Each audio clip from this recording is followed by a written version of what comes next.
Questão ne hatohose vice-primeiro-ministro no ministro coordenador assunto econômico e ministro turismo e ambiente Francisco Calvo Adilai, ba jornalista banhira ramata halau encontro ho presidente da República Zé Ramos Horta e ha Palácio Presidencial Nicolau Lobato Bairro Pitete Sane.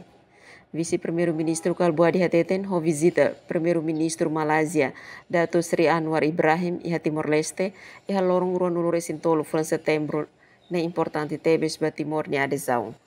Mai coordena com o presidente sobre a visita ainda devemos acatumai Sua Excelência Primeiro-Ministro Dato Sri Anwar di Malásia dia 23 agora mai fulana deve ausi morre ausi Sua Excelência Mombot cai relacionando os mãos para coordena a visita dane então o presidente coordena presidente como as equipas sendo inclusivamente mené como a segurança ou no gabinete primeiro-ministro.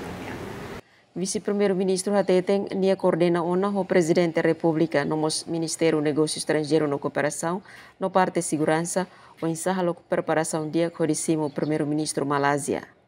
E habibang ne jornalista koko halo entrevista kona bajoku online may be vice-primeiro-ministro Hateten ohin may kolia asunto ruadet la kolia asunto seluk. Emerenciana Pinto, STL News.